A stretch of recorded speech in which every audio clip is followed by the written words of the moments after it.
Hello students, आज हम फिर कंटिन्यू करने जा रहे हैं हमारा चैप्टर नंबर 2। और आज बेटा हमको ऐसे समीकरण मिलेंगे जो कि रैखिक रूप में नहीं होंगे, लेकिन अगर हम उसको सोल्व करेंगे तो वो रैखिक रूप में बदल जाएंगे। तो रैखिक समीकरणों के बारे में मैंने आपको इंट्रोडक्शन में बता दिया था। इंट्रोडक्शन आप देख सकते हैं क्या होते हैं रैखिक समीकरण। चलिए एग्जाम्पल नंबर 18 पे चलते हैं। ये हमारे ओल्ड एनसीईआरटी के लास्ट 2 एग्जाम्पल्स हैं। ठीक है, तो पहले हम इनको समझते हैं, उसके बाद करते हैं। हल करना है, कुछ नहीं करना है। ये वाला टर्म है, इसको इस तरीके से क्रॉस मल्टीप्लाई कर देना है। ठीक है बेटा, तो क्रॉस मल्टीप्लाई कर देना है इन सभी का। चलिए, मेरे हिसाब से ये वेरी वेरी इजी है। तो हम एज इट इज पहले क्वेश्चन को उतारेंगे। 2x + 3 = 3/8। अब मैं क्या करूंगा बेटा, क्रॉस मल्टीप्लाई करूंगा 8 से ऊपर वाली टर्म को, 3 से नीचे वाली टर्म को।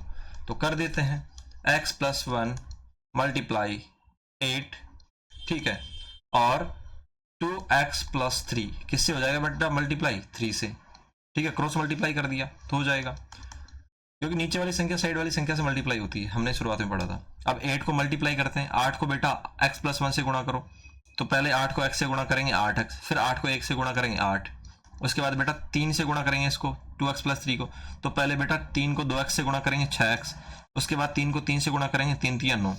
अब क्या करेंगे, वही x वाले टर्म एक तरफ करेंगे, तो 6x को इधर भेज देते हैं और 8 को इधर भेज देते हैं, क्योंकि 8 में x नहीं है। 8x - 6x, क्योंकि 6x इधर आएगा माइनस का हो जाएगा, 9 और 8 इधर जाएगा माइनस का हो जाएगा। तो 8x - 6x कितना हो जाएगा बेटा, 2x बराबर 9 - 8 1। तो x बराबर क्या आंसर आ गया हमारा, 1/2।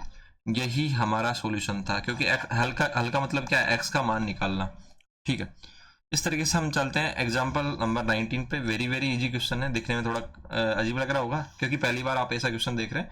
इसी तरह के क्वेश्चन नेक्स्ट एक्सरसाइज जो होगी उसमें मिलेंगे आपको, तो अच्छे से देखना है। अनु और राज की वर्तमान आयु का अनुपात 4 और 5 है। ठीक है, तो हम इनकी आयु मान लेंगे 4x और 5x। और x 4x 5x क्यों मानते हैं, पिछले क्वेश्चन अगर आपने एक्सरसाइज के देखे होंगे तो उसमें आपको पता चल गया होगा। 8 वर्ष बाद उनकी आयु का अनुपात 5:6 हो जाएगा। ठीक है, तो उनकी वर्तमान आयु ज्ञात कीजिए। तो ऐसे सवाल को कैसे करेंगे बेटा, ऐसे सवाल को करेंगे बेटा, अगर ऐसे अनुपात दिए होते हैं तो कैसे करते हैं, हम इनकी आयु मान लेते हैं। कैसे, इधर देखो, माना अनु तथा राज की वर्तमान आयु कितनी मानेंगे बेटा, अनुपात कितना दिया है वर्तमान आयु का, 4:5। तो इनकी वर्तमान आयु क्या मानेंगे बेटा, 4x और 5x है।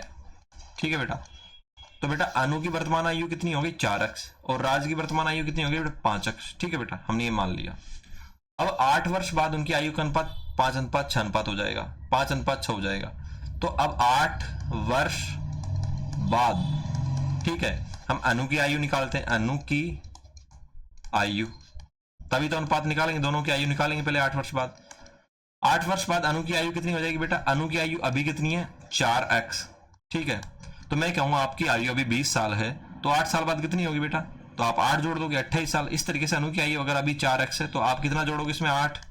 ठीक है, 8 साल बाद आयु मिल जाएगी। फिर वापस 8 वर्ष बाद अनु की निकाल ली, तो अब किसकी निकालेंगे, राज की आयु। ये सभी वर्ष में है। ठीक है बेटा, ये हो जाएगी बेटा, राज की अभी कितनी है, 5x + 8 वर्ष। वर्ष लगा देना बेटा सभी के पीछे, मैं यहाँ पे लगाना भूल गया, 4x 5x है। ठीक है, तो ये वर्ष में होगी बेटा। आया समझ में आपको। अब क्या दे रखा है, प्रश्नानुसार, प्रश्नानुसार क्या दे रखा है बेटा, 8 वर्ष बाद अनु की आयु और राज की आयु, मतलब उनकी आयु का अनुपात, किसकी आयु का अनुपात, अनु की और राज की आयु का अनुपात कितना हो जाएगा, 5:6। तो 8 वर्ष बाद अनु की आयु कितनी बेटा, अभी हमने निकाली 4x + 8, और राज की आयु कितनी है, 5x + 8। तो इन दोनों का अनुपात कर लिया हमने। देखो, आप अगर 5:6 दिया है तो उसको हम कैसे लिख सकते हैं, 5/6। इसका मतलब भी यही होता है। ठीक है, तो इस तरीके से अगर हमको इसका और इसका अनुपात लेना है तो लिख दिया हमने ऐसे। वो किसके बराबर हो जाएगा बेटा, 5:6। तो 5:6 को हम ऐसे भी लिख सकते हैं। ठीक है बेटा, तो इसके बराबर हो जाएगा। तो मिल गया ना हमको ऐसा समीकरण जो कि हमने पिछले क्वेश्चन में सोल्व किया था। तो क्या करेंगे, वो एक क्रॉस मल्टीप्लाई कर देंगे, 6 को इधर मल्टीप्लाई करेंगे, ठीक है, और ये वाले ब्रैकेट को इधर मल्टीप्लाई करेंगे। ठीक है, तो 6 4x प्लस 8 बराबर 5, 5x प्लस 8। बस कुछ नहीं करना, कैलकुलेशन करनी, x के टर्म एक तरफ करने और अचर वाले टर्म इधर एक तरफ करने। तो 6 गुणा 4x बराबर 6 चौका 24x प्लस 6 8 48, 6 8 जा 48। ठीक है बेटा। तो 5 को 5x से करो 25x, 5 को 8 से करो 5 8 40। तो बेटा कितना हो गया 24x और 25x। तो 25x को इधर भेज दो, 48 को इधर भेज दो। ठीक है बेटा। तो क्या करेंगे, इधर देखो 24x माइनस 25x, 40 तो इधर ही रहेगा, तो 40 इधर रहेगा, तो 48 इधर आएगा, तो पॉजिटिव का नेगेटिव हो जाएगा।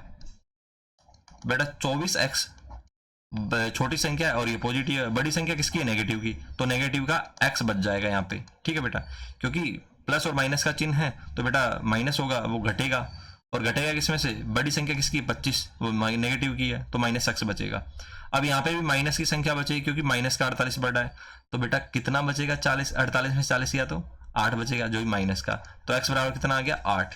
तो x बराबर 8 आ गया। तो हमसे क्या पूछा था, उनकी वर्तमान आयु। तो उनकी वर्तमान आयु क्या है 4x और 5x। अतः अनु की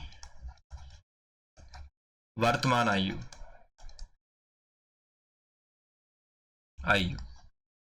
बराबर कितनी है बेटे, ये है बेटा 4x। तो कितना हो जाएगा 4 और x की जगह 8, तो 32 वर्ष। 4 8 32 वर्ष, क्योंकि x का वैल्यू हमको 8 मिला था। इधर देखो राज की वर्तमान आयु कितनी थी बेटा, शुरुआत में देखो ये थी ना 5x थी ना, तो 5x लिख देंगे और x की वैल्यू रख देंगे 5 8, 5 8 40 हो गया, 40 वर्ष। तो अनु और राज की इस तरीके से हमने क्या निकाल ली बेटा, वर्तमान आयु। क्या ये कठिन था, बिल्कुल आसान होगा, हलवे जैसा होगा।